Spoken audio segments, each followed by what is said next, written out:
Gente, então mais uma vez boa noite, né? Hoje a gente vai ter esse encontro, esse bate-papo. Eu falei, a gente colocou como palestra, mas na verdade não vai ser uma palestra, né? Aquela palestra que a gente está acostumado a sempre estar ali quietinhos. Eu quero que seja uma troca, né, de vivências e experiências nossas, né, enquanto educadores ou na área, para falar um pouco sobre esse tema em específico, né? A gente pensou, é um trabalho que eu já venho fazendo, né? Então, o nome da nossa palestra é Caminhos para se tornar um professor antirracista. Meu nome é Bruna Cristina, eu sou educadora, né? Pedagoga de formação, mas antes de pedagoga, eu sou produtora audiovisual, sempre pensando nessa temática racial, né? Então, quando eu entro para o cenário de ONGs, eu quero muito trazer essa questão também. Então, eu entro na área de pedagogia, né?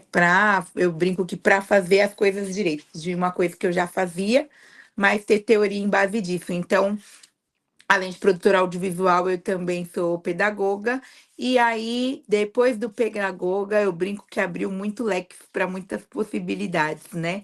E uma delas é me tornar escritora. Então, eu sou escritora de literatura infantil, né? Eu tenho 2 livros publicados, um chamado A Aimee e a Coroa que Não Conseguia Ver. E também tenho Alcatune e a Princesa de Palmares. A minha linhagem temática e especialidade é para educação infantil, chão da escola, né? Eu falo que é tão importante quanto um curso superior, mas que as pessoas ainda não estão preparadas para essa conversa, né? E então, pensando nisso, né, eu também atuo como atriz. Acabei abrindo esse outro leque que já era uma coisa que eu gostava da produção audiovisual. E aí eu entro para esse cenário de atriz, por quê? Porque eu comecei a produzir contações de histórias e teatros voltados aos livros infantis, para o público infantil, para a gente tratar desse tema. Então, eu trago esse tema como caminhos para se tornar um professor antirracista, que eu falo que a gente hoje vai entender esse encantamento e começar a pensar, é uma plantação de semente, né? Para que a gente comece, como a Sueli falou aí no começo, a inserir dentro da nossa sala de aula e dentro da nossa e com as nossas crianças e nossos adolescentes, que eu sempre falo, não é só sala de aula, né? É um ensino contínuo. Então, como a gente pode fazer isso durante esses 200 anos letivos e fazer com que funcione, né? Pode passar para mim, Gabriel, por favor. Então, eu sempre começo com essa frase, que é um provérbio africano, que é preciso uma aldeia inteira para educar uma criança, né?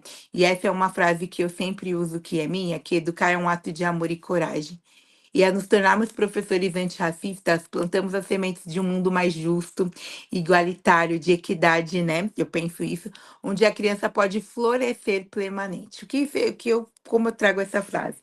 Porque eu falo pela minha época, eu não tinha nada, eu não tinha um material que me levasse a me sentir representada. Porém, eu nunca senti falta disso. Por quê? Porque a gente é criado numa sociedade totalmente estruturada para achar que aquilo era normal. Então, por muitos anos eu nunca tive o cabelo cacheado, eu sempre usei meu cabelo liso. Com 9 anos de idade, meu pai alisou meu cabelo e ele não sabia me dizer o porquê que ele estava fazendo aquilo. A única coisa que ele me falou é que meu cabelo era muito cheio, mas na verdade antigamente se falava muito armado, ainda se fala hoje, né? Um cabelo muito cheio, muito armado, então que as pessoas iriam assim, rir de mim e tal. Uma das regras que eu tinha, por exemplo, era não mexer no meu cabelo, né? Tipo assim, não solta seu cabelo pra nada. Então, eu lembro que eu já dormia com aquele penteado e tal. Então, eu digo que a gente praticar a educação antirracista hoje é a gente fazer com que essa criança floresça e se enxergue, né, por esse meio, por esse lado, né, de entender, de se pertencer a esse lugar. E aí há esse provérbio que eu sempre trago logo de cara, que é preciso de uma aldeia inteira, é que nós, enquanto profissionais da educação, educador, pensando que também dentro do espaço escolar, desde o pessoal do apoio até a nossa cozinheira, todo mundo é educador no espaço escolar, né? Então, é essa aldeia que eu falo, né? Que a gente precisa que essa aldeia toda esteja ligada e entender que, enquanto educadores, a gente é ali o maior ponto de partida para com que essa equidade, né, que essa educação se torne aí mais igualitária que a gente sempre fala. Pode passar, Gabriel. Aí aqui sou eu que eu já pulei essa parte, pode passar, Gabriel, que é uma apresentação minha, para vocês conhecerem. E aí eu começo com esse slide que é a história do racismo no Brasil. Logo de cara, eu sempre falo assim, para a gente acreditar também numa educação antirracista, a gente precisa, assim, ter a ciência de que racismo existe. Então, eu sempre começo com a pergunta exatamente falando sobre isso. Vocês acham aí que existe racismo? Porque, assim, eu faço essa pergunta e tem muita gente que discorda. Eu já ouvi que não tem racismo no Brasil. Eu já ouvi que não existe racismo, que a gente está querendo copiar um plano dos Estados Unidos. Eu já vi diversas coisas, né? Como até o nosso querido Mourão uma vez disse que não tem racismo no Brasil. Então, mas assim, são opiniões, né? E eu acho que cada um tem a sua. Então, tem gente que acha que não existe mesmo. Então, eu sempre abro com essa questão de como começou essa história aí do racismo no Brasil, sempre dando uma pincelada, tá, gente? Porque não daria pra gente colocar tudo aqui, porque vai muito mais a fundo. E aí é por isso que a gente tem também essa pós linda que a gente tem aí de educação antirracista, para levar a gente mais a fundo para esses temas. Mas aqui a gente entende que tem muita gente que às vezes nem teve contato, né, com esse tema, com essas ações. Então aqui é uma pincelada de tudo que a gente vai encontrar por aí. Então a história do racismo no Brasil, ela começa com a colonização, né, da escravidão dos africanos, que é aquela história que só essa história a gente aprendeu, né? Quando a gente abre os nossos livros ali, o que a gente vê é ali os nossos, que eu falo que é os nossos enforcados, acorrentados, chicoteados, e essa é a história que a gente aprendeu até o momento, né? Sim, eu vi aqui que a Pita colocou que isso não é uma opinião. Realmente não é uma opinião. Mas, Pita, tem gente que bate o pé, criou teorias, tá? Para dizer que não existe o racismo aqui pra gente, que é coisa da nossa cabeça. Que a gente está querendo implantar um modelo que há sim, porque eles pensam assim: ah, lá nos Estados Unidos tem, porque tem um lado de preto e um lado de branco, tem um lado de pessoas negras e um lado de pessoas brancas, então lá tem, mas aqui não. Aqui anda todo mundo misturado, né? Isso que o pessoal alega, né? Então é isso mesmo, eu também concordo, não é uma opinião, né? Existe sim, e existe muito, e todo dia quando a gente liga a televisão, e nem televisão, mas vamos colocar por mídia, a gente vê um caso diferente, e você ser uma pessoa preta caminhando pela rua, você já nem precisa de ver nada na televisão, né? Você já automaticamente já percebe o quanto o racismo está aí, quanto a desigualdade social está bem presente aí. Mas voltando ao que eu falei, está estruturado, e aí esse estruturado mata muito, né? Então, eu coloquei aqui que o racismo estrutural ele persiste, né, através das desigualdades, da educação, no mercado de trabalho, na justiça, perpetuando a discriminação racial até os dias atuais. Agora, não sei se vocês acompanharam, né? Então, agora a discriminação racial, ela também é uma forma de crime, né, de penalizar essas pessoas aí. E aí, aqui, eu acho que, Gabriel, tem que voltar um aqui. Volta para mim um pouquinho. Ah, já é logo esse, então tá certo. Pode ir para frente. Volta agora. Esse da história do racismo no Brasil, eu coloquei para vocês duas dicas aqui de livros que eu não sei se vocês conhecem, mas eu trago aqui para vocês algumas literaturas também que quando a gente está entrando nesse tema possa começar a ler para entender melhor, que é Um Defeito de Cor, que esse livro é incrível, tá tendo uma exposição aqui, que depois lá no grupo eu combinei com o Gabriel de mandar alguns materiais complementares, para vocês também darem uma olhada. E aí, dentro disso, eu posso colocar também para vocês o link lá de onde está acontecendo essa exposição de Um Defeito de Cor. Esse livro é muito bacana, ele é enorme. Ele chegou nas escolas, quem é da escola pública aí, não sei se já teve contato, mas no SEIS, ele chegou para o SEIS. né? Ele é um livro bem. Lá no Sei que eu trabalhava, foi feito até um concurso. Quem lesse esse livro aí ganhava até uma premiação pela quantidade de páginas e também para incentivar, né, a leitura. Mas ele traz um bom conceito sobre isso. Tem esse também do Abdias, que é o genocídio, que também vai falar muito disso, né, desse começo da história aí do racismo no Brasil, de como acontecem as divisões. E aí pode passar, Gabriel. O próximo slide eu venho falando do racismo estrutural, que não tem como não falar, né, de caminhos aí para seguir, mas também a gente não entendeu um pouco sobre esse racismo estrutural.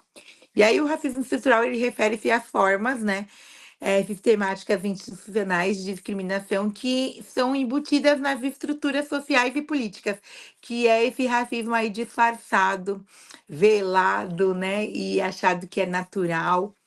E, e aí eu coloquei que isso sempre está presente nas áreas como educação, saúde, emprego e justiça, afetando negativamente, né, a vida ali daquelas pessoas.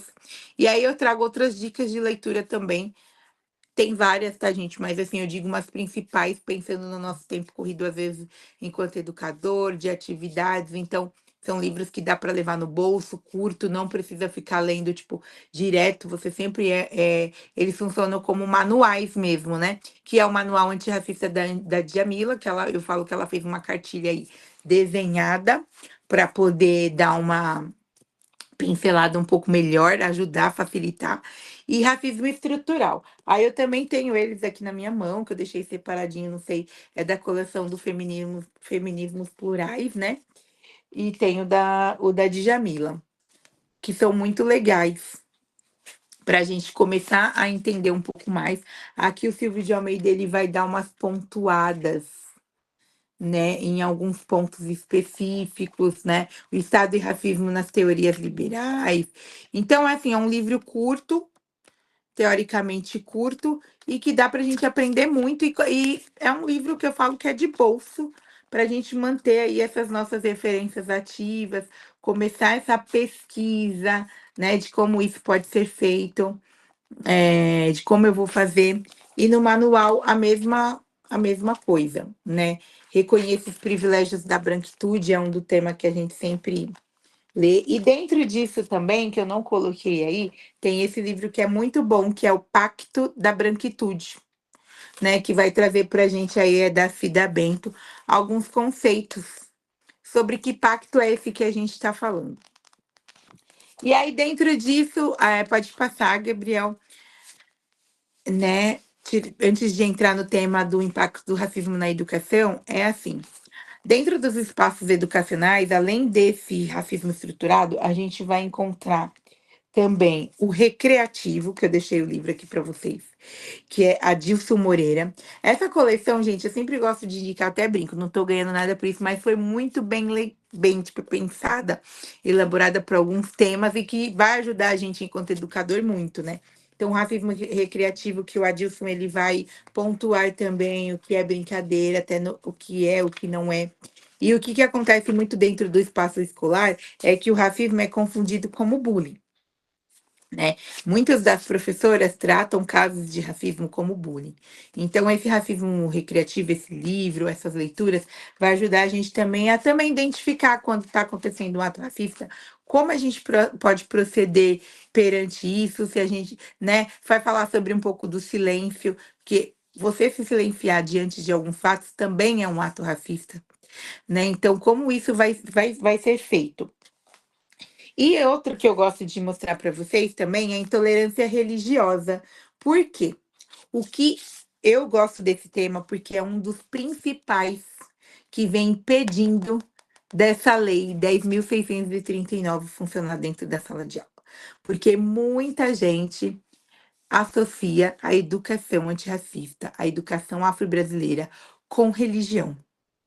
E aí tem professor que não quer trabalhar, não quer nem saber, porque já associa sobre isso, né? Então eu gosto muito de indicar essa leitura, porque fala exatamente sobre isso, que além de ser crime agora também, intolerância religiosa, né?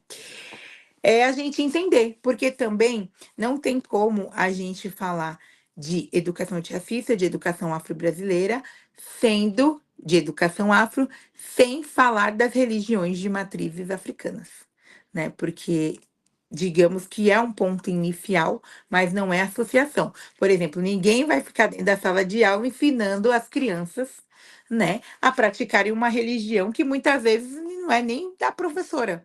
Mas assim, a gente pensando por esse lado de educador, as crianças precisam saber que existe, porque a gente passa um bom tempo aprendendo sobre cristianismo e diversas outras religiões. A gente tem a metodologia grega, então a gente precisa inserir sim as nossas metodologias africanas e as crianças conhecerem que existe. E aí, depois, né, ninguém está ensinando ninguém a cultivar orixás, a querer, né, a entender sobre orixás, mas infelizmente, eu digo felizmente, tem que passar pelas religiões de matrizes africanas. E por último, dentro de tudo isso, eu gosto de falar de lugar de fala. Por que eu falo sobre lugar de fala? Porque eu já ouvi assim: ah, mas eu sou branca, eu não vou falar. Na minha escola só tem professores brancos, então não é legal a gente falar sobre esse tema, né? Então aí eu fico pensando, aí você vai deixar passar, por exemplo, atos racistas estão acontecendo. Muitas coisas estão acontecendo ali naquela escola, e aí você não vai falar porque nenhum professor é negro. Então, assim, esse lugar de fala vai trazer alguns pontos disso, e também da gente começar a entender que todos têm lugar de fala, principalmente as pessoas brancas, porque eu falo que nós negros não criamos o racismo, quem criou o racismo foi pessoas brancas. Então, meu amigo, se você pode estudar e aprender, aí tá o seu lugar de fala. A única coisa que você precisa entender é os seus privilégios enquanto uma pessoa branca, de tom de pele branca, tem perante a pessoas de pele negra. Então, todos têm lugares de fala. Todos têm o direito de falar, todos têm esse lugar. O que muda também é a questão que, obviamente, uma pessoa branca nunca vai saber de fato que uma pessoa negra, né, tem ali sofrido, porque quem tem a pele negra, eu ainda falo assim, que a meu tom de pele é claro, ainda em vista, a minha prima que é retinta e eu, ainda assim tem muitas diferenças também, né? Então, assim, uma pessoa branca, ela nunca vai saber de fato essa dor, né? Entendeu de fato o que é ser uma pessoa negra. Mas ela também tem muitos pontos, né? Que ali ela pode ajudar e se aliar e entender esses privilégios para poder trazer para o conteúdo escolar. Porque se eu não tenho um professor negro no meu quadro, quer dizer que eu não vou falar sobre uma lei que esse ano completa 21 anos? Então, assim, todo mundo ali tem esse lugar de fala. E aí, nesse slide do impacto do racismo na educação, aí eu coloquei alguns tópicos para vocês, que é a desigualdade educacional, né? Que os alunos negros, assim, alguns pontos eu quis trazer para vocês. Eu também vou mostrar no grupo, mandar uns vídeos que eu tenho bem bacana para vocês assistirem e entrar como complemento também. Por exemplo, os alunos negros que têm menos acesso a materiais de qualidade da escola, bem equipadas, taxas de abandonos escolares são mais altas entre os alunos negros. Por exemplo, os índices de taxas de abandono da escola hoje é de pessoas negras, né? Professores muitas vezes têm expectativas mais baixas para os alunos negros, é aquele fato de olhar já para uma pessoa negra e enxergar que não tem potencial ou por estar inserido em algum território, aquele menino negro ou aquela menina negra não vai conseguir, né? Então, assim, às vezes a gente lê e fala assim, meu Deus, será que tem? Será que absurdo isso, né? E acontece muito, porque, por exemplo, em SEI, né, eu sempre, falo assim, porque a lei 10.629, nós vamos falar um pouco dela, ela é de 2003, baseada no Fundamental 1. Então, é a obrigatoriedade do ensino da educação afro-brasileira a partir do ensino fundamental 1. E o que que a gente faz com as nossas crianças, né, que tem aumentado demais os casos, o que que a gente faz com a educação infantil? Quer dizer que é só para o fundamental 1 e a educação infantil? Então foi um pouco pensando nisso também que eu criei essas minhas literaturas que eu falei para você, porque o que eu para vocês, né? Porque o que eu percebi foi que tinha essa inquietação, esse não trabalhar, porque já não se trabalha, então ainda não tinha para educação infantil. Então, como conversar com essas crianças? Por intermédio de que material e de que ação que eu posso fazer? Porque eu também entendo, por exemplo, o bebê, né? Como eu vou falar com o bebê, gente, sobre racismo? Eu já vi um monte de gente falando assim, como que eu vou trazer isso pro meu berçário, né? Combinado. Aí eu coloquei aqui também de um currículo, né? Por exemplo, currículos hoje em dia, os projetos político-pedagógicos, eu coloquei que é um currículo eurocêntrico. Falta muita representatividade de histórias de cultura afro-brasileira. Poucos livros didáticos incluem pessoas negras. Pode reparar, a gente olha alguns livros didáticos, é difícil encontrar uma pessoa negra. Agora se está mudando muito, eu fui na Beth Educar, né? Eu vi algumas propostas de materiais didáticos aí, que pensaram tanto nos negros quanto nos indígenas, né? Mas ainda assim tem muita coisa para mudar, né? E aí eu coloquei assim, as crianças negras internalizam estereotipos negativos, né? E assim, racismo, exclusão, autoestima e desempenho acadêmico. Gente, essa exclusão também das crianças negras, das pessoas negras, é, é muito assim, o que eu queria falar da questão da creche, por exemplo. Eu já vi professoras, tipo assim, deixando o bebê negro de lado, sabe? Tipo assim, eu vou trocar aquele bebê. É de pasmar, mas tem, tá?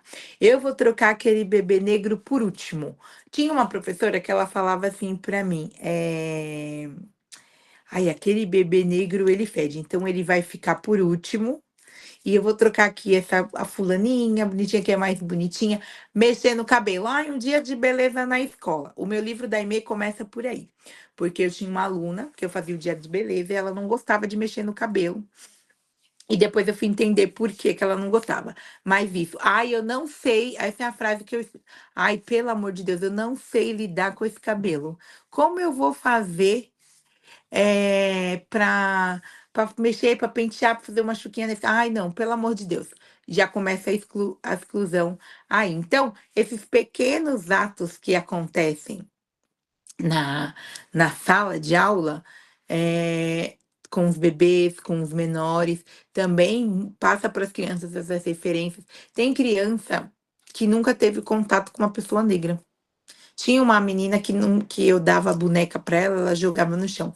Nunca tinha pegado uma boneca negra na vida. E aí eu fiquei pensando, meu Deus, como será a casa dessa menina? Porque ela era bem ruivinha, bem ruivinha.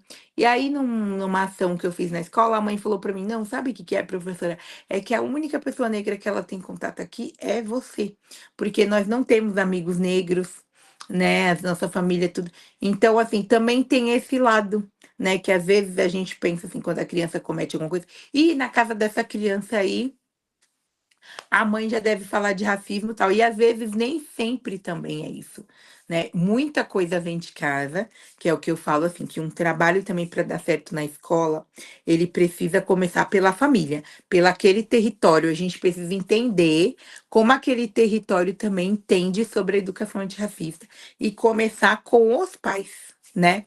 Fazer uma reunião, mandar um bilhete ou fazer uma ação, alguma coisa que a gente possa entender daquele território, para depois colocar também nesse nosso currículo, né? Nesses todos esses tempos aqui. Eu vi que a Elizabeth escreveu que ela fez um curso que a professora disse, né? Que as crianças pretas que vão menos para os colos dos profissionais da educação. Realmente. É isso que eu estou te contando. Além de alguns professores excluírem, sabe, Elizabeth, tem essa questão também. Sabe? Então é bem complicado. Acontece muito, eu já passei por diversas unidades, ONGs e tem muito disso. Pode passar, Gabriel. E aí eu trago essa frase aqui do nosso querido Paulo Freire, né, que a educação não muda o mundo. A educação muda as pessoas e pessoas mudam o mundo. Que é muito que é o nosso papel, né? Porque assim, gente, não tem na grade, tá, de pedagogia, a gente sabe sobre educação antirracista.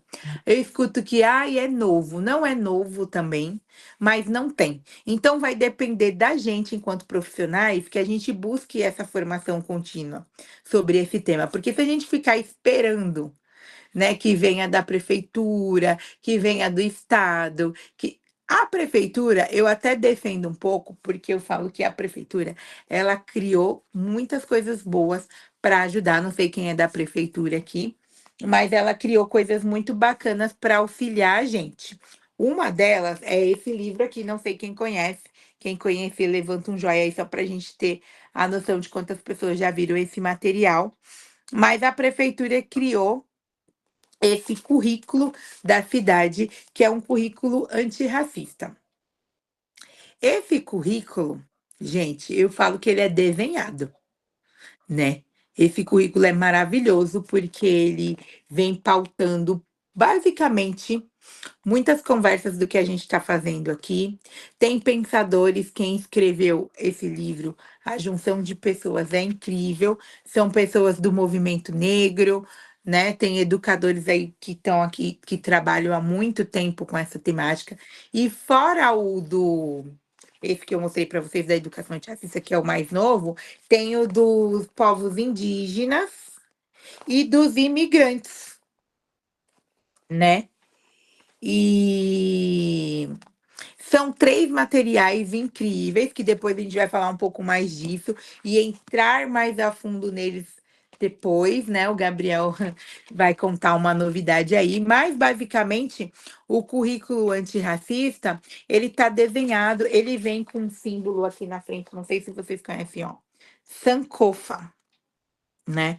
Ele traz todos as simbologias andíncras, né? Mas Sankofa, em especial, que eu mostrei para vocês, significa a gente, ele é um pássaro voltado com a cabeça para trás, né? E ele significa que é a gente aprender com o passado para ressignificar o presente e transformar o futuro.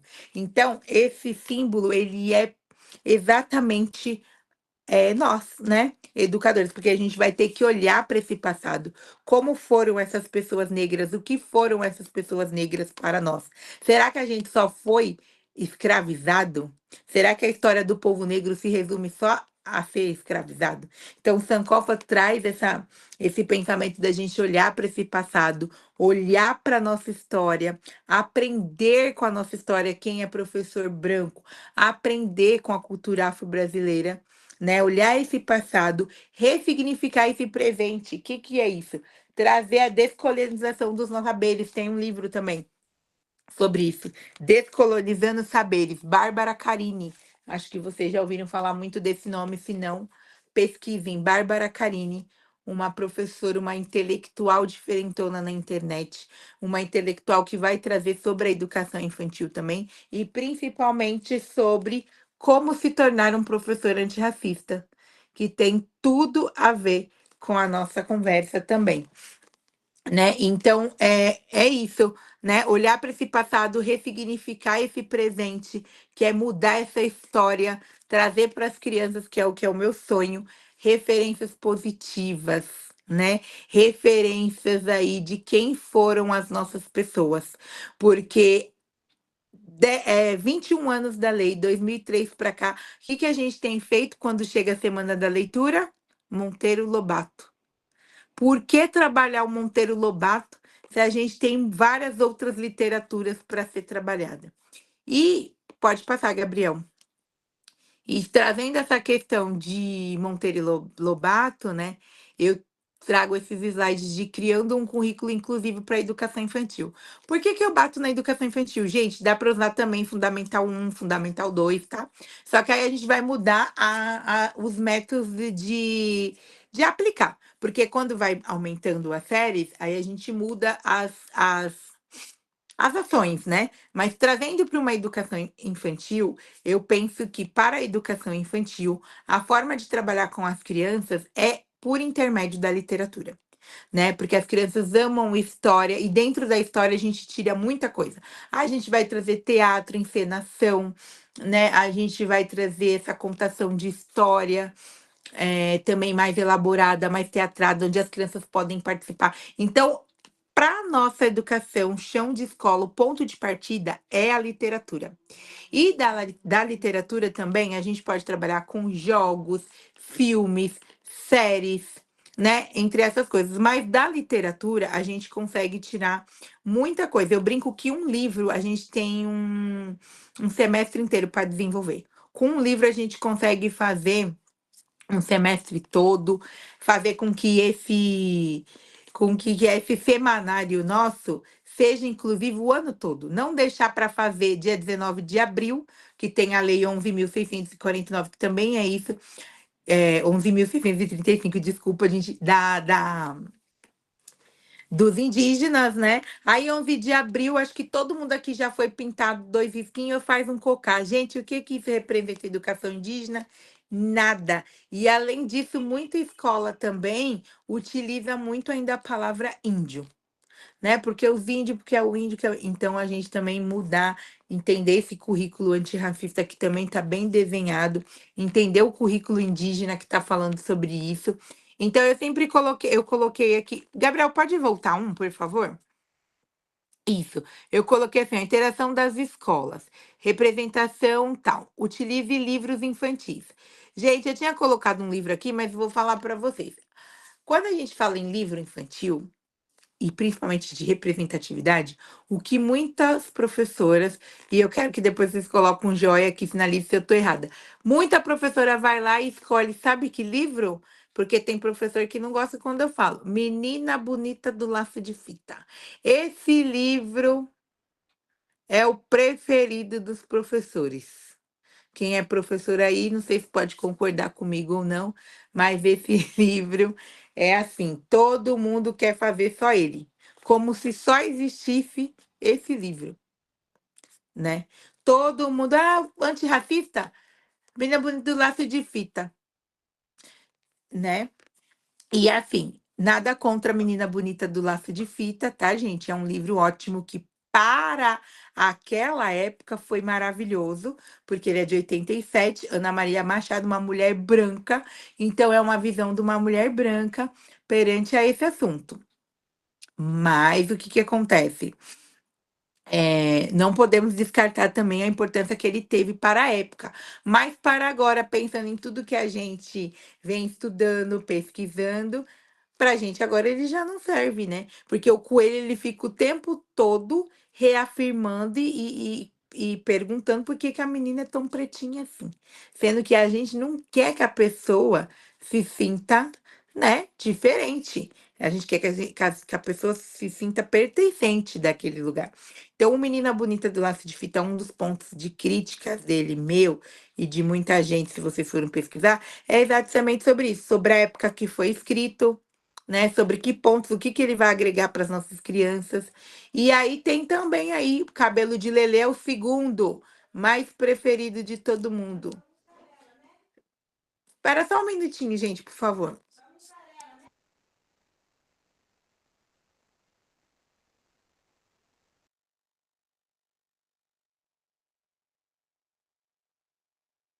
Duas pizzas, se vira aí, se depois eu resolvo, agora não dá para falar. Mussarela e calabresa com não sei o quê. Tchau, mãe. Oi, gente. Minha mãe chegou bem no meio da live. É a maternidade real, é pizza, é tudo aqui, você vê? Senão o pessoal não janta sem eu. Gente, então voltando ao assunto, desculpa aí. É isso, né? Essa questão desses livros serem os preferidos e serem escritos em épocas que não tem nada a ver. Em épocas que agora não conversam com a gente, né? Então, eu sempre indico outras literaturas. Eu trouxe aqui para vocês, tem um slide aí com muita literatura, mas eu trouxe uns para vocês olharem. Não sei se vocês conhecem a editora Moçarda, que é uma editora que escreve aí para nos ajudar. Então, tem os Irmãos Rebouças, tem Mandela, Carolina, né, Carolina. Aí eu também trouxe um outro para vocês conhecerem, por exemplo, Super Black e o Poder da Representatividade, que é um livro que vai contar um menino que ele já é empoderado, né? E aí ele vai ajudar as crianças da sala de aula a conhecer também sobre sua história. Tem esse daqui, Os Ibejes, que é de um escritor baiano que escreve só também literatura infantil. Outra coisa que eu gosto de falar, gente, também, assim, é que quando a gente for ler também essas literaturas, a gente não precisa falar assim, ah, hoje eu vou ler um livro de uma personalidade negra. Não, a gente vai começar a ler essa história e deixar com que as crianças se identifiquem, né? Quando a gente estiver folheando aí, a gente vai deixar com que as crianças se identifiquem e perceba esse pertencimento, porque, gente, eu não sei se vocês já passaram por isso, mas é mágico quando você está folheando, né, ali um livro, e a criança fala assim: Nossa, Pro, é minha cara esse livro. Nossa, tem um menino parecido comigo. Nossa, essa por exemplo, a Aimee, né? Que eu mostro a Aimee.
Oi, gente, voltei. Acabou a luz aqui do nada, olha que loucura. Hoje tá cheio de surpresas aqui, hein? Gente, voltando, retomei. Todo mundo voltou? Foi só. Todo mundo caiu ou foi só eu porque caiu minha luz? Só você, Pro. Tá bom, então.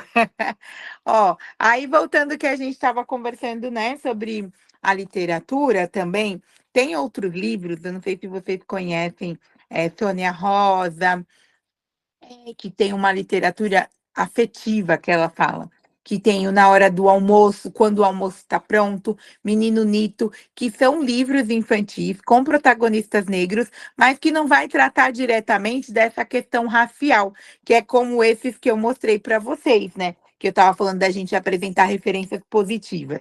Então, trazendo, por exemplo, prático, em sala de aula. Essa semana ou esse mês nós vamos falar sobre personalidades negras. Por exemplo, vamos usar um exemplo de julho agora. Julho é comemorado o Julho das Pretas, né? É um mês aí, porque dia 25 de julho é Dia da Mulher Negra Latino-Caribenha.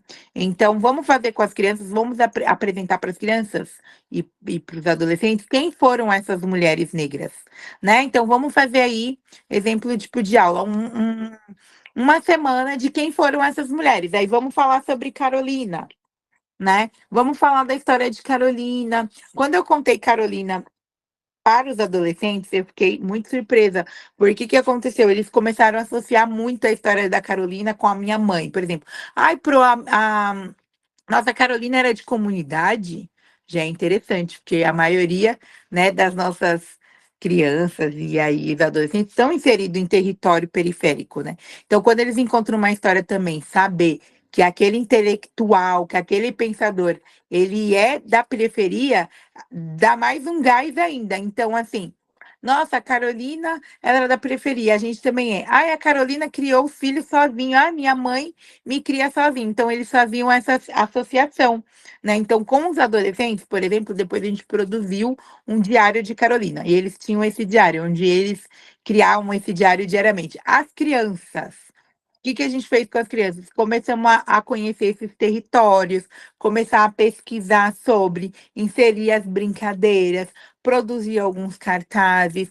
Eu produzi, tipo, uma Carolina grande, e aí as crianças, elas faziam essas roupas, né? Tipo, vestiam a sua Carolina do jeito que elas queriam. Então, tem muita coisa, assim, para fazer, né? E criar planos de aula em cima da literatura. O outro recurso que eu coloquei é audiovisual, que é as músicas. Eu também acho muito importante a gente ter essas músicas, algumas músicas africanas no repertório.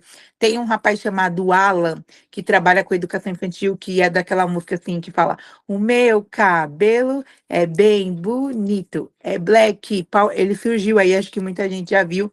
Ele montou um álbum totalmente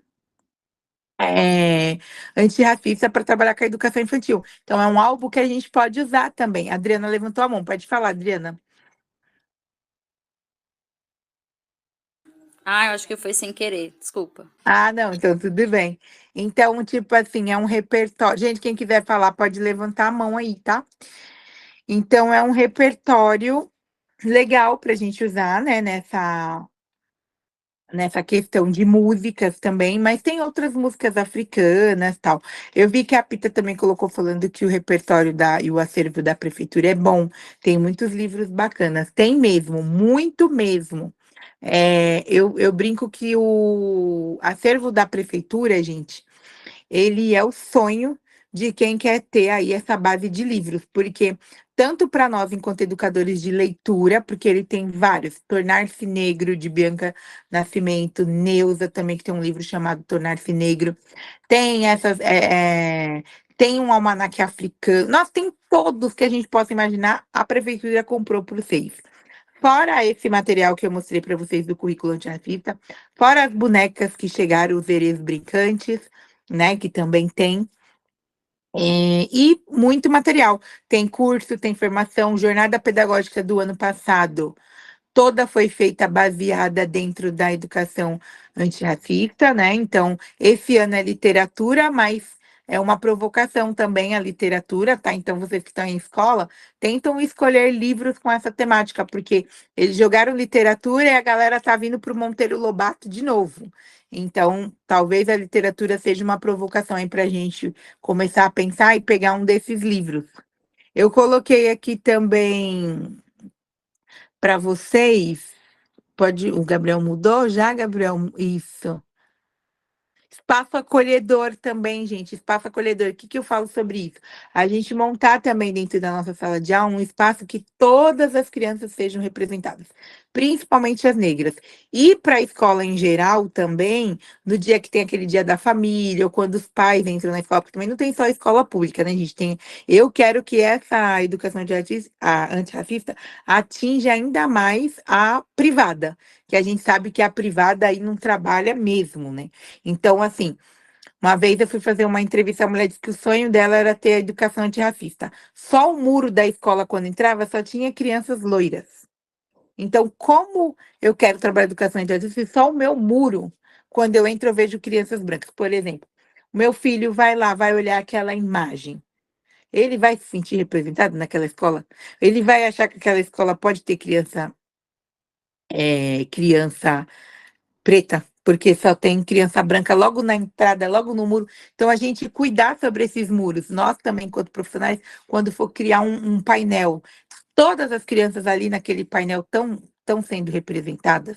Ou eu só faço criança loirinha, ruinvinha, né? E cadê as crianças negras? Né? Então, pensar nesse espaço acolhedor, tanto para as crianças quanto para a família.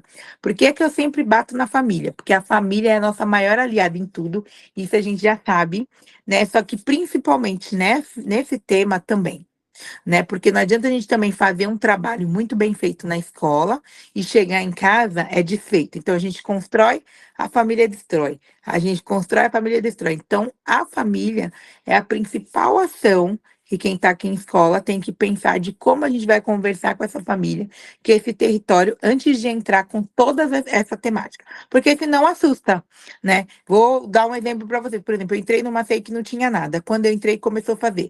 O pai falou: Meu Deus, foi com essas palavras, tá, gente? Entrou essa professora macumbeira agora, porque eles associam, lembra que eu falei? Quando chegou os erês brincantes, quem tá aqui pode, não sei se concordar comigo se aconteceu na escola, mas eu tenho certeza que aconteceu. Porque quando chegou erês brincantes, meu Deus do céu, esse nome erê, o povo quis morrer, porque falou o quê?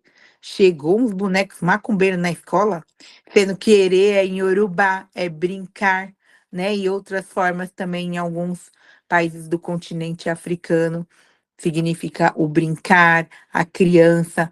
Então, é toda uma pesquisa que foi feita, mas, como eu disse, só é associado à religião de matriz africana. Então, teve um problemão quando esses erês chegaram. E aí eu coloquei assim a colaboração da comunidade, que é o que a gente está falando, que é isso, trazer essa família para esse território e entender o que que é também a educação antirracista. Pode passar, Gabriel.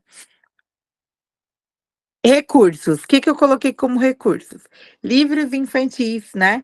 Músicas, vídeos, os jogos, as brincadeiras culturais, brincadeiras africanas. Não sei se vocês conhecem alguma, mas também tem na escola 2 livros de um rapaz chamado Rogério, que ele traz aí, não sei se quem conhecem, eu tenho esses livros, mas não consegui deixar aqui para mostrar para vocês, que são livros que só traz brincadeiras africanas. Então, o que que eu proponho nessa brincadeiras?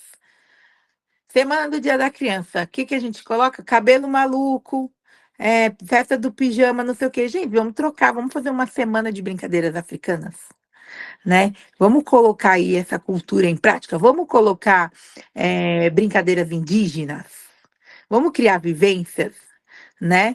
Toda hora a gente só faz dia do pijama, cabelo maluco, camisa do time, só tem essas coisas quando vê Semana do Dia da Criança. Olha, pula-pula, piscina de bolinha. Então, vamos fazer uma construção de um jogo africano, mancala, por exemplo, que dá para construir com caixa de ovos, né?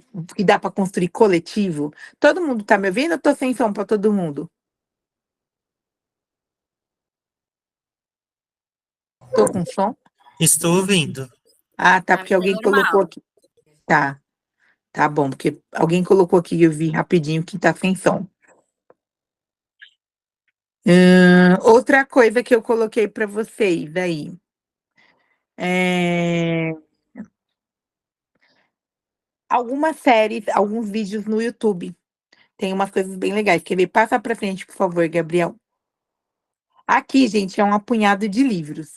Bem rápido, vou falar com vocês para vocês entenderem. Por exemplo, esse primeiro bloco, princesas, livros que vão falar de princesas.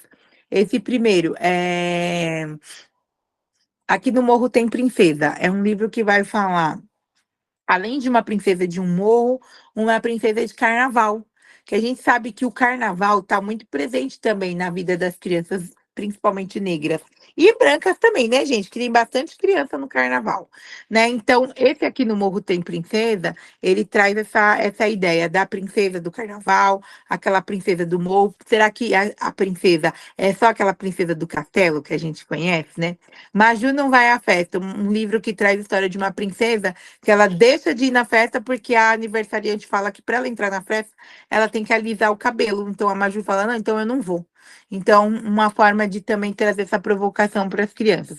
Bukala, uma princesa africana, que vai contar algumas histórias. Essa daqui, Oba Obama, daqui o Sandy Oliveira, também vai trazer uma visão de princesa, mas princesas por intermédio dos orixás. Princesa Iemanjá, princesa Oxum, mas de uma forma bem leve, sem nada muito profundo sobre religião. O Pequeno Príncipe Preto, não sei quem conhece, essa versão laranja é uma linguagem mais, eu falo específica, assim, complexa um pouco, talvez para os maiores, mas tem o da capa azul, que é o Pequeno Príncipe para bebês, que aí até vem o livro de colorir também. Então esse daí é bem bacana, porque tem uma linguagem bem melhor, que vai trazer o conceito do que é uma baobá, de como foi essa construção para as crianças. Macore vai trazer também a princesa, uma rainha africana, mas contando um pouco lá para a região da Bahia, né, que tem muita coisa boa também para a gente trazer da Bahia para as crianças. A Princesa e Ervilha é Reconto, é um clássico, né, já tem esse livro, mas agora ela está aí pretinha, e vai trazer umas coisas pra gente. Esse segundo bloco é sobre cabelo também, pensando um pouco nos meninos. O João e o cabelo mais lindo do mundo para os meninos, que não é só as meninas agora que tem cabelo black, né, gente? Os meninos também gostam muito, fazem trança, fazem dread. Então, pensando nisso, meu crespo é de rainha. Amor aos cabelos, vai trazer essa versão de que o pai também pode participar desse momento de pentear o cabelo. E Amor aos Cabelos também tem um vídeo no YouTube, que foi uma premiação, eles tiveram uma premiação aí bem bacana em cima disso, né? E a gente pode passar também, Salo, o Black Power de Akin, que é da Kyo-san, também. Nesse Black Power de Akin, além do conceito do cabelo, ele traz também algumas personalidades antigas e atuais. Atuais pensando em Emicida, né? Que é uma das vozes bem fortes de agora, mas também para as crianças conhecerem. Os cabelos de Sara, tá ali o cabelo da Lelê. O cabelo da Lelê, por que que eu deixo o cabelo da Lelê aí ainda? Porque do livro dá pra gente extrair muita coisa boa ainda, entendeu? Dá pra gente pegar alguns países do continente africano, mas tem um que eu sempre falo que tá aqui no terceiro bloco, que é o Diário de Pilar em África, que esse Pilar é uma coletânea que ela viaja a alguns países, né? E aí ela vai anotando, é um diário mesmo. E aí esse diário da Pilar também dá pra gente tirar muita coisa para semanário. Os livros do Rogério estão aí, que eu falei para vocês, esse azul aqui, ele é só de brincadeiras, depois do lado da Pilar aqui, isso, bem do lado dele, tem esse livro do Rogério, que é de brincadeiras. Mas esse terceiro bloco eu trago sobre essa questão da religiosidade. Então, tem Júlia no Vale dos Orixás, tem Exu Mentiroso, Orixás, África Contadas para as Crianças. Todos esses é que nem eu falei, não entra na religião. Por exemplo, Exu Mentiroso, ele vai falar sobre valores, né? Sobre a questão do mentir, o impacto que a mentira causa, como é feito isso. E esse Vale, Júlia no Vale dos Orixás também é um passeio dela ir conhecendo alguns orixás, mas nada que fale de religião.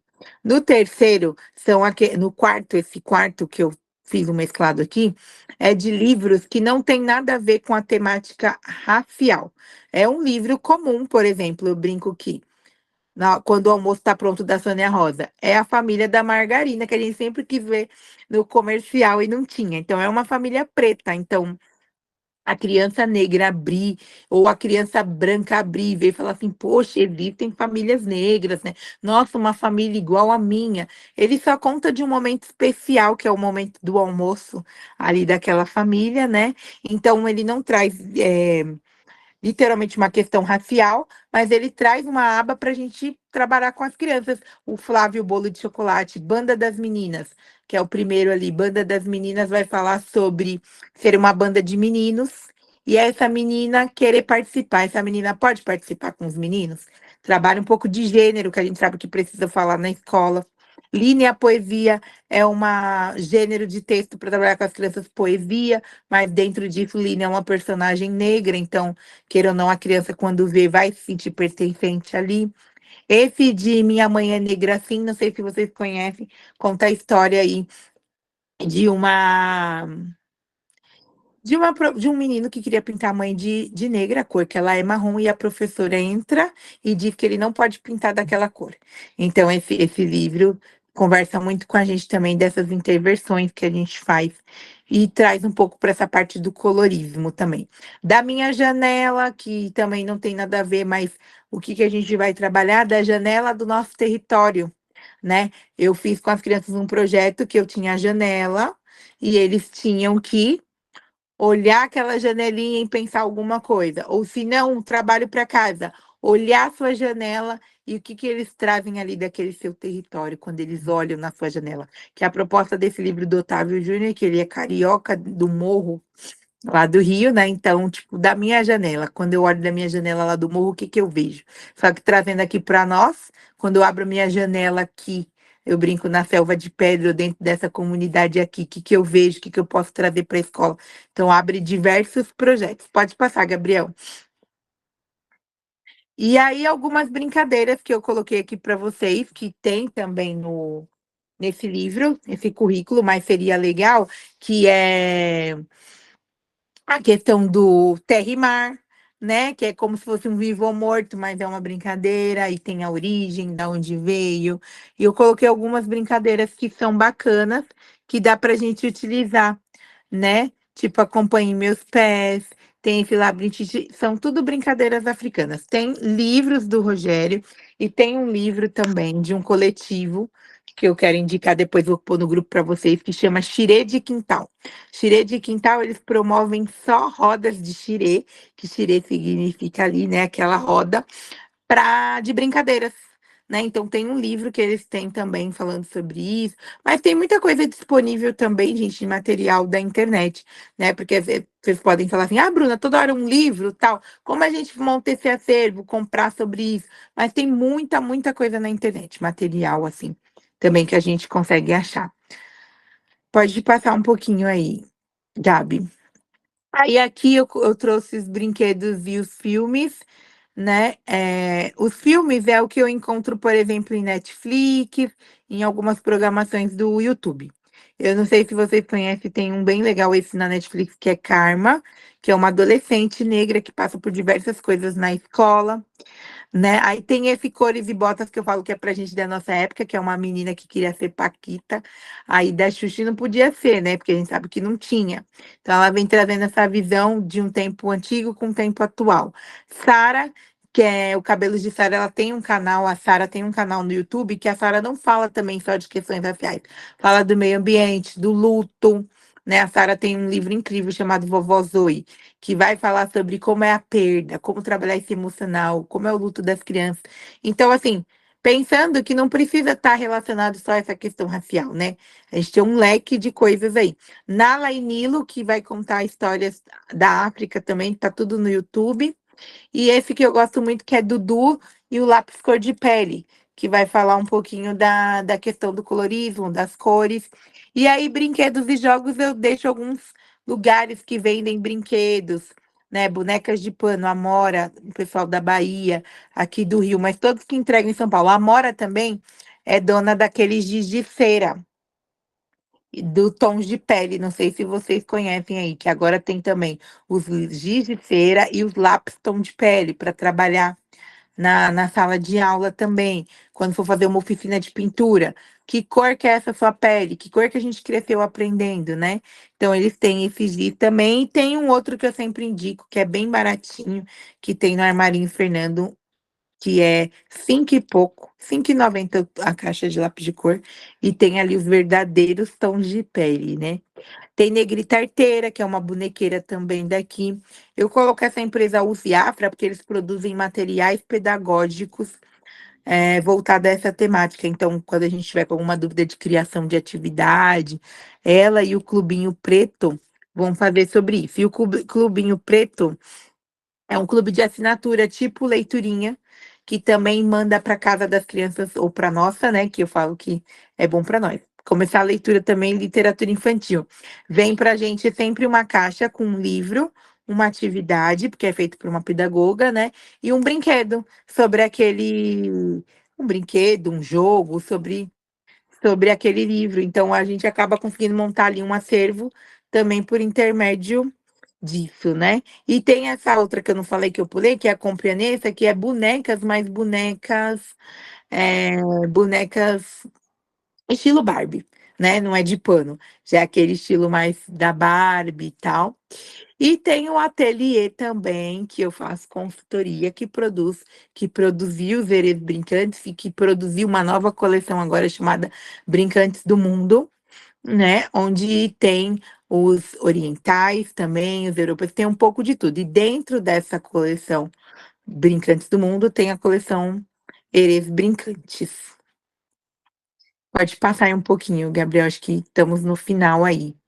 Tá, antes de eu chegar nessa parte aí, eu quero deixar aberto agora ao que vocês façam algumas perguntas, que se vocês têm alguma dúvida, para ser esse momento de troca, tá? E o que eu puder respondendo aí para vocês, a gente vai falando. Quem quiser, a gente vai fazendo esse esquema de levantar a mão. Também quiser contar uma situação, sabe, gente, de tudo que a gente falou, ou falar alguma coisa de planejamento, essa é a hora.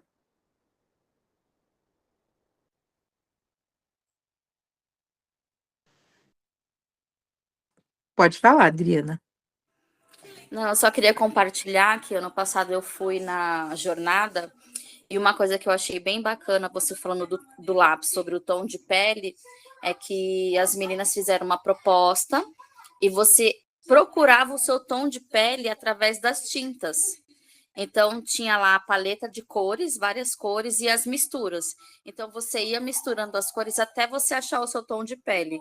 Eu achei uma coisa muito bacana e que, se a gente for ver, tem tanta tinta nas unidades que a gente pode estar fazendo essa proposta para as crianças, né?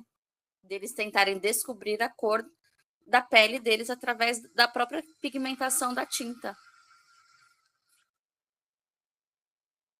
Então, mais uma atividade, né? Possibilidades que eu falo que a gente cria, né? Eu me lembro, eu acho que eu vi esse vídeo, né,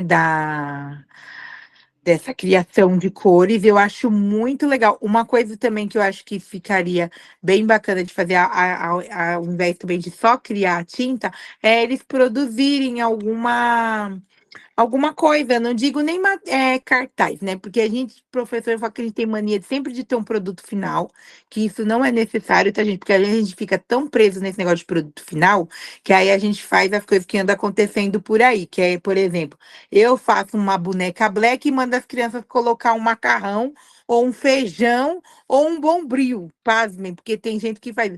Aí o que que isso está agregando, né? Porque a gente fica com essa mania.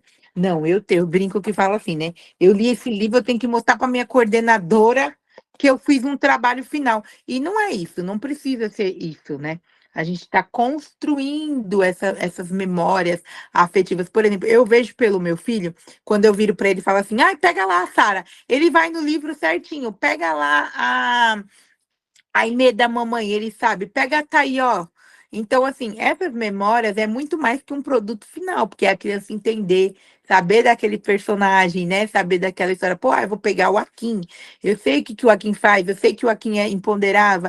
Então, assim, esquecer um pouco também essa ideia do produto final e criar essas possibilidades, igual a Adriana trouxe, que mexer com tinta é uma delícia. E eu estou criando possibilidades do tom da minha pele, de descobrir, de eu acrescentar um pouquinho ali do branco e ver que vai dar outro tom de, né, de marrom, ou eu colocar um pouquinho menos e ver que vai ficar um pouco mais escuro, um pouco mais claro. Aí eu falar, nossa, é a cor da Carol, é a cor. Então, é uma atividade linda que necessariamente não precisa ter um produto final ali exposto na parede, né? Pode falar, Sueli. Na verdade, eu queria compartilhar com vocês uma realidade que a gente está vivendo bem recente aqui na escola. Nós temos eu trabalho no MEMEI, e nós temos 2 crianças que não voltaram ainda do recesso. Nós nos preocupamos, quisemos saber o que estava acontecendo, são 2 meninas, e elas participam, né, de religião de matriz africana, e o cabelinho foi raspado. Acho que elas foram apresentadas, a família explicou o que tinha acontecido, né? Uhum. Então estão carequinhas as 2. E aí a preocupação da família, que a família está segurando um pouco para mandá-las para a escola por estarem carequinhas, e a família está preocupada, com medo que sofram bullying, que as outras crianças deem risada. E na escola, nós também estamos apreensivas de como vamos abordar o porquê, de repente, porque as crianças vão querer saber por que o cabelinho por que não tá, que tá carequinha, né? Por que tá, porque eram meninas que tinham cabelos longos, que vinham com trancinhas ou com coque. E nós estamos também nos sentindo inseguras em como vamos abordar, como vamos lidar com esse, porque o cabelo vai demorar agora para crescer, né? Vai Então, muito.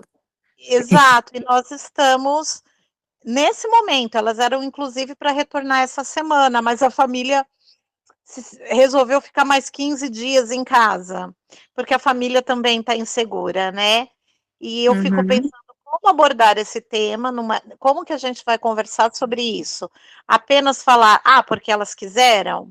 Não vai ser o suficiente, talvez nem para elas e nem para os amigos, e principalmente para elas, porque de repente, não sei se elas entenderam ou se elas realmente quiseram raspar o cabelinho, né? Eu não entramos a fundo com isso com a família, nesse sentido, mas estamos vivendo isso agora, bem neste momento, e não sabemos como vamos lidar com isso quando elas voltarem. Entendi. Deixa eu te fazer uma pergunta. E como que é esse trabalho antirracista lá? Vocês fazem alguma coisa? Já fizeram? Fazemos, É? fazemos sim. É, como é EMEI, é tudo, Uhum.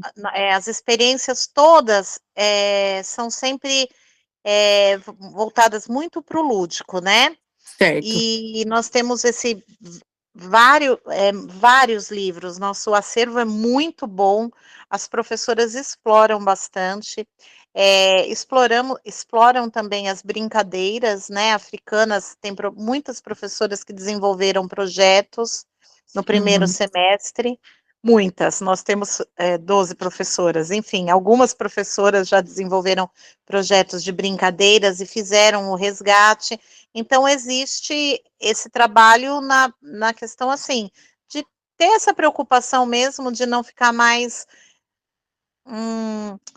utilizando, como você falou, né, Monteiro Lobato, Uhum. eh, exi estamos caminhando, poderíamos estar melhor, mas já existe essa preocupação em estudar para saber o que fazer, para fazer melhor.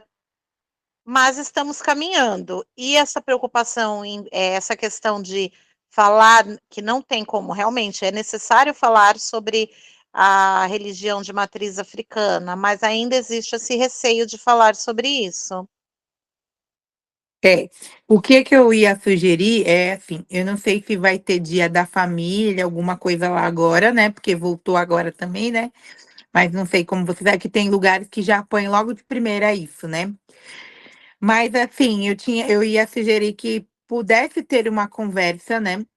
Principalmente que essas crianças vai gerar muita curiosidade quando elas chegarem mesmo.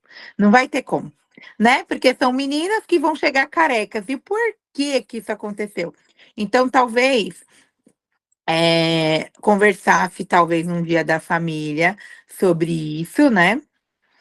Sobre esse trabalho que é feito na escola, trazer a educação antirracista como pauta e falar principalmente das religiões de matriz africana, porque o que a gente poderia fazer é talvez fazer um projetinho com um livro, né, que vai trazer um pouco dessas princesas, né? Tem um livro chamado Ciranda de Aruanda, que eu não sei se ele veio para a escola, mas eu acredito que ele não veio. Mas ele é bem simples, que apresenta de uma forma muito tranquila, né? talvez começar um trabalho, porque assim, não, a gente não vai poder, sabe, Sueli, mentir, sabe? Também, mas também não vamos poder entrar a fundo nessa questão da religião, mas a gente vai dizer sim que elas fazem parte de uma religião. Isso pode se dizer, porque a escola é laica, entendeu? E que na religião daquelas crianças, só que isso aí vai ter que ser, elas são de sala, da mesma sala? Elas não são da mesma sala, mas elas são parentes. A Tá. Francine, que tá aqui participando, ela trabalha comigo na mesma escola. Nós Uhum. teremos o Dia da Família, dia 10, mas ele já está todo planejado, né? Então eu não sei se vai. Primeiro, não sabemos nem se elas vão comparecer. Vai ser no sábado e não sabemos se elas vão estar presentes, Mas se né? elas não tiverem, é até melhor, né? Porque às vezes elas podem se sentir também constrangidas com o tema.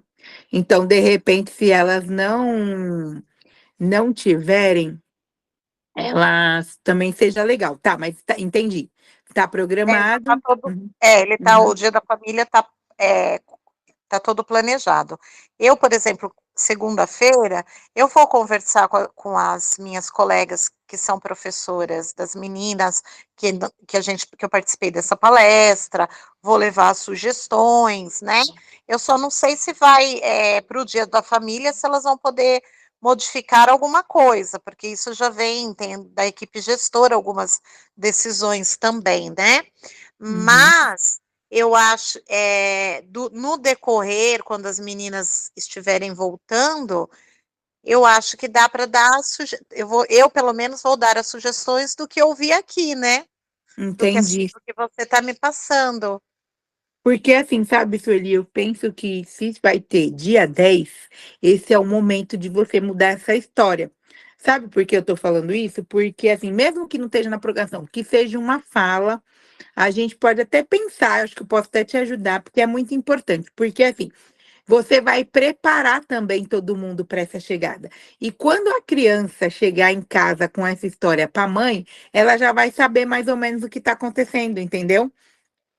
Então, talvez falar antes, se as meninas não forem, tal, esse dia 10 seria uma, como se diz, seria a chave mesmo para ajudar esse recebimento, essa acolhida. Alguém colocou alguma coisa aqui, mas não estou conseguindo mais ver o site sobre essa questão do ori, né? Não sei se todo mundo sabe que a cabeça em Yorubá significa ori. Então, sei lá, tentar pensar em alguma atividade que a gente vá trazer a importância do ori, né, para essa criança entender um pouco disso. Eu não entro em religião de matriz africana, mas eu entro em falando da importância do tocar, do cabelo. Por exemplo, eu tenho uma música do meu livro que fala assim, fala todos os tipos de cabelo. Aí no final eu falo, tá, mas e as carecas? E os carecas? Por quê? Justamente para contemplar isso quando tiver essa questão dessa iniciação no candomblé, porque só o candomblé que faz isso. E assim, as crianças sabem porque elas são desde pequena lá. Então elas entendem o que que elas estão fazendo, né? O porquê que elas fizeram, né? Por conta de ser uma tradição já da religião e para elas terem feito, é porque elas são desde bebê, né? Então, é isso. Eu acho que o dia 10 a gente pode conversar aqui depois. Você pode me chamar e a gente pensar em alguma coisa, mas acho que o dia 10 ia ser essencial para vocês colocarem, nem que for uma fala, entendeu? Porque vai estar ali uma grande quantidade de pessoas da escola e os pais, da família, o território entender que tem sim essas crianças lá. Eu agradeço, Bruna, e eu vou entrar em contato com você, sim, e de repente até passar o seu contato para as professoras das meninas e para Uhum. minha equipe gestora, que de repente você pode dar alguma orientação também, né? É, e sem E eu medo, porque eu sei agradeço. que tem gestor que tem medo de falar sobre esse tema, receio, mas a gente tem que entrar nele sem medo, principalmente quando tem as crianças lá. E na sala das meninas, como sugestão, porque falou que tem uma aqui, né? Aí na sala em específica de cada uma, tentar fazer ali um projeto, alguma coisa também que vá, né, contemplar isso daí. Muito obrigada, Bruna. Nada. Alguém mais quer falar, gente? Gabriel tá querendo me matar ou tá tranquilo? Pode continuar, querida. Então tá bom. Gente, alguém mais quer falar alguma coisa? Quer pôr alguma situação? gostaram, querem criticar, também pode, né, Gabriel? A gente está pronto aqui para as críticas também. Pode sim. E caso algum professor queira fazer a pós-graduação antirracista, a Bruna está matriculada, todos estão convidados, é só me chamar lá no WhatsApp. É mesmo, gente, até eu vou fazer, viu? Vocês vão ser meus colegas, que eu adoro estar envolvido em várias coisas. A gente está, né, em vários cursos, outros olhares, outras percepções, outras falas. Então é importante para a gente.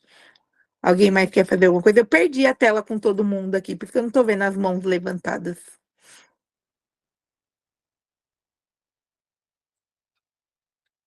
Ah, voltei. Estou aprendendo, viu, gente, mexer nas coisas aqui. Deixa eu ver. Rosângela. O que que a Rosângela está falando pra gente? Alessandra. Na Igreja Católica, a cabeça é batizada nas águas, assim como na evangélica. Nas afros, os cabelos são cortados para. Olha, Alessandra, arrasou. É isso aí, Alessandra. E é isso, a gente não pode mentir, a gente pode trabalhar e contar essa história que a Alessandra colocou aqui, para não falar que a gente está falando de religião de matriz africana. Então, a gente vai falar sobre Ori em várias perspectivas, né? De vários momentos, como é feito. Existe muito, Rosângela, muito preconceito. E a lei, pasmem, não está sendo trabalhada justamente por isso. E vem dos nossos professores, porque os professores muitas vezes não querem falar sobre isso. Então a gente precisa realmente desconstruir. E, gente, eu não sou de religião de matriz africana, tá? Mas estudando um pouco, tem um livro chamado Pedagogia dos Terreiros, que ele vem falando um pouco dessa questão dessa coletividade, desse coletivo. E olha, é muito bonita a forma com que eles trabalham o coletivo e a educação nos terreiros, né? Então, assim, a gente não precisa, alguém colocou aí, não precisa ser de religião de matriz africana, mas a gente, enquanto pesquisadores, né, a gente tem que saber, porque senão acaba sendo uma ignorância da nossa parte, né? A gente tem que estar aí, a nossa profissão é essa, é estar em todos os lugares, saber um pouco de tudo, porque as crianças, né, elas passam ali a maioria do tempo com a gente. Então, nós somos ali a referência maior. E é como eu falei antes também, né? A gente esperar que também tenha muitas formações aí, eu acho até que a prefeitura já não é se contentar com pouco, mas já dá muita coisa. Por exemplo, o Estado não tem material nenhum. Então, anos-luz atrasado, não tem nada, nada, nada, nada de auxílio e só tem mesmo aqueles que correm atrás. O que estão falando aqui? Deixa eu ver. Gente, mais alguém quer falar alguma coisa? Tô sentindo vocês muito calados. Muita resistência para Bruna, trabalhar. Oi? Oi, oi, João. João. Tudo A bem? gente tem essa dificuldade de falar, né? Acho que a gente É. foi silenciado por muito tempo, então para falar é complicado, né? Uhum. Mas, diante das provocações, eu vou me expor aqui diante dos colegas e de você. Uhum.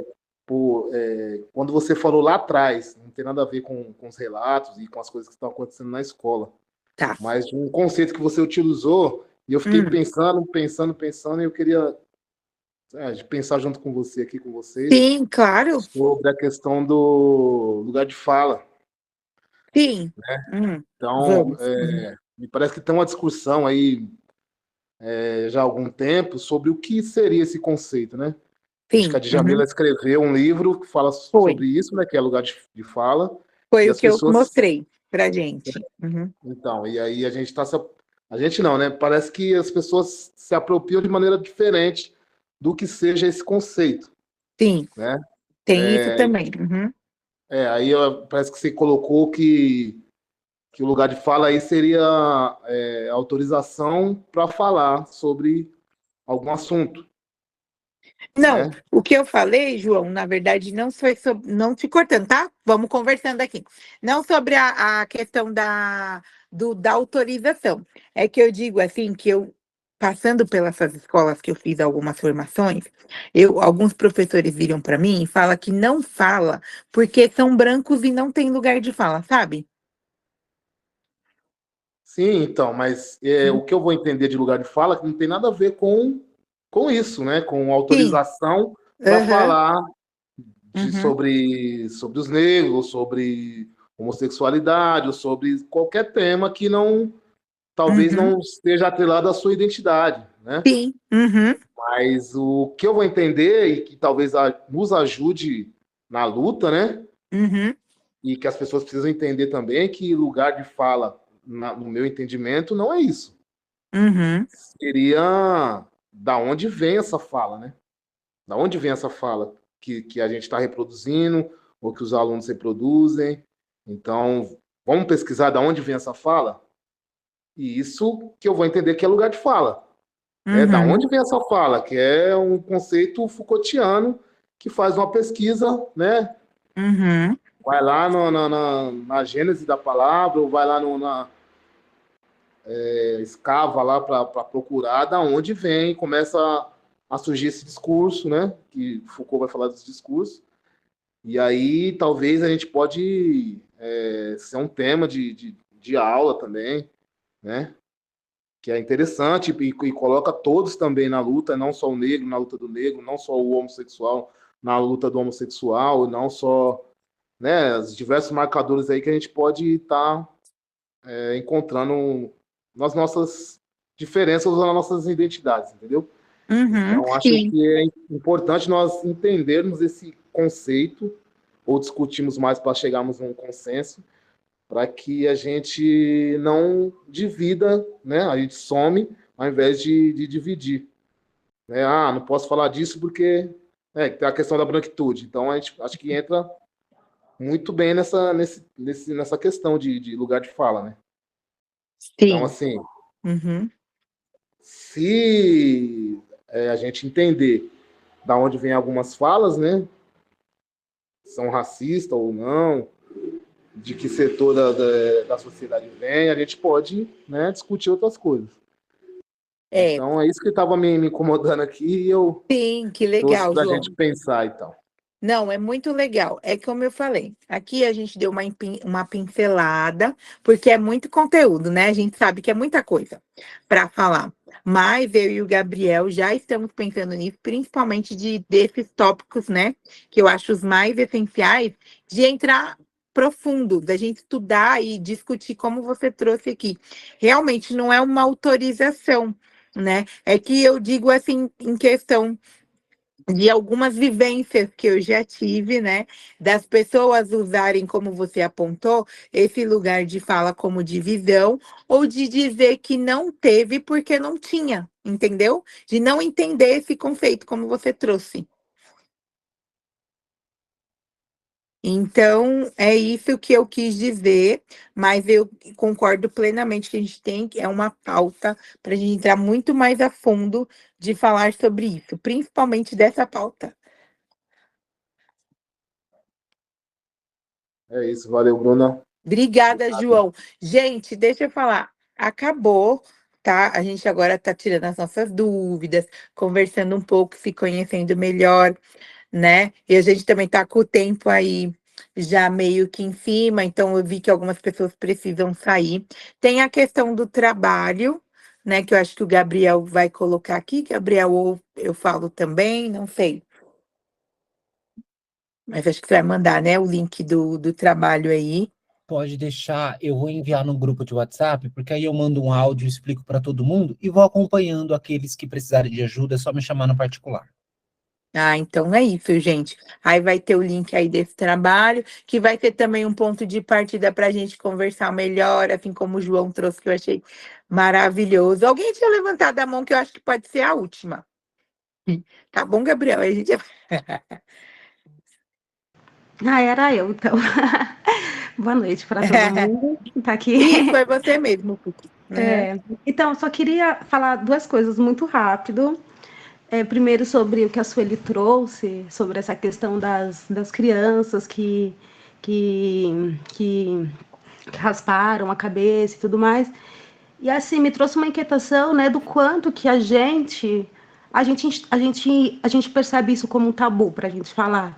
E aí eu fiquei pensando, poxa, quando uma criança faz o batismo na igreja, sabe, chega na escola e fala, ai, meu fulano batizou, e tudo bem, a gente fala com maior naturalidade. E eu fiquei pensando, por que também não falar sobre isso com naturalidade também? Então acho que começa por aí, naturalizar isso. Olha, elas fazem parte de uma religião, e assim como em outras religiões eles batizam colocando a cabeça na água, o batismo é feito dessa forma, porque para as próprias crianças isso já é algo natural, porque isso faz parte da vivência delas. Então, acho que Uhum. começa por aí. Eu acho que é importante a gente, sabe, tratar isso com naturalidade, porque a partir do momento que a gente coloca isso como um tabu, já vem muitas coisas antes, muitas problemáticas que tem a ver com todo que a gente fala que é intolerância religiosa, mas na verdade é racismo religioso, esse que é o nome, né? Não é É. intolerância religiosa. Uhum. Então acho E que a a gente gente está precisa, perpetuando a também, gente está né? perpetuando isso Aham. mesmo. Então acho que começa a partir disso. Isso não é um tabu, não tem que ser um tabu. Da Exato, foi mesma o que eu forma que tem falei, a gente pessoas, não pode mentir, né, Pita? com É a certeza. realidade, né? A Então, gente aprendeu isso, não mentir para as crianças em com nenhum tipo de certeza. assunto. Então, é o que eu falei, vai ser muito proveitoso ter esse dia 10, que já vai ter o contato maior com o número das famílias, e vai ter que fazer um trabalho na sala, que é onde elas convivem ali, né? Mas Isso. acho muito legal exatamente isso que você trouxe, não tem como mentir. E outra coisa também sobre a educação antirracista é que você falou sobre a Bárbara Carini, uma coisa que assim, eu já fiz formações com ela e tal, e aí ela fala muito sobre a escola dela, né, a Maria Filipa, que foi a primeira escola Uhum, afro-brasileira aqui no Brasil, né, neste aham, momento tá na Bahia, mas vai vir para outros lugares aqui do Brasil, né? Mas enfim, uhum, e aí ela fala muito sobre duas coisas, né? Sobre a diferença entre uma educação antirracista e uma educação afrocentrada. Aí ela traz que o antirracismo está muito nesse lugar da luta, da resistência, e que isso é fundamental. Mas quando a gente vai trabalhar isso com crianças pequenas, o antirracismo acaba sendo algo pesado, porque assim, o antirracismo está na nossa pele, entendeu? Porque a uhum. gente, enquanto pessoas pretas, a gente já carrega toda, sabe, todo o peso da raça. Então, assim, ela traz a proposta da gente ter uma educação afrocentrada, que aí está muito nesse lugar da celebração da nossa história, da nossa ancestralidade. E assim, eu fiquei pensando sobre isso foi uma coisa que mexeu muito, porque eu pensei na própria educação que eu dei para minha filha, que eu tenho uma filha de 9 anos, uma menina Uhum. preta, e durante muito tempo eu ficava muito nessa coisa do antirracismo com ela, e chegou um momento que eu percebi que ela ficava muito numa coisa, sabe, do enfrentamento, ou muitas vezes na questão da defesa, e ainda mais ela sendo uma criança negra numa escola particular, então, com maioria crianças brancas. E aí eu comecei a mudar o foco, sabe? Ao invés de ficar nessa coisa do antirracismo, que é fundamental, mas trazer muito dessa coisa da celebração, celebrar Uhum, a história dela, o cabelo dela, a história uhum. dos nossos ancestrais. Então, acho que isso é algo importante, assim, para trazer para nossas práticas. Afrocentricidade, né? Sim. Ó, tô vendo que vocês vão fazer trabalhos incríveis, hein, Gabriel? Vou querer ver todos. Gente, eu quero aproveitar porque está acabando o tempo. Agradecer vocês aí pelas contribuições, pela ajuda. Caí, voltei, falei de pizza. Vocês viram já que eu vou almoçar pizza, né? Ô, jantar, olha lá, já tô até no almoço. Eu vou jantar pizza. Então, assim, muito obrigada aí pela compreensão, pela ajuda, né, pelas contribuições. Espero que vocês tenham gostado. No que precisar de mim, pode me procurar nas redes sociais, é @Bruna_Cristina com 2 S. O que eu não souber, eu vou atrás, né? A gente tá montando, eu brinco, um aquilombamento. Vamos nos aquilombar, montar nossas afrotecas, né? Eu sempre ponho tudo na palavra preto, viu, gente? Criar nosso preto work, que eu falo. Mas não é excluindo nenhuma outras pessoas, não. Eu brinco que a gente está criando acervos importantes aí para nossa história, para nossa raça. Espero que, assim, hoje esse encontro tenha plantado para vocês uma semente. É a semente da pesquisa mesmo, de procurar, é uma introdução, é um encantamento para que isso aconteça, né? E aí, a partir daí, a gente começa a se aprofundar mais nos temas que a gente gosta, que a gente quer aproveitar um pouco mais dentro de sala de aula. Gostei demais de conhecer todos vocês. Continue estudando sobre educação antirracista, né? Trabalhando mais pelas nossas crianças, para o futuro aí fazer como Sankofa, né? que nem eu já tinha dito, que é olhar para o nosso passado, ressignificar esse presente e transformar o nosso futuro para que as nossas crianças aí não passem pelo que a gente já passou. O João sabe disso, Pita sabe disso, né? E outras pessoas negras que estão por aí. E as brancas que presenciam e sabem aí desses privilégios e das coisas que acontecem, tá bom? Um beijo e obrigada.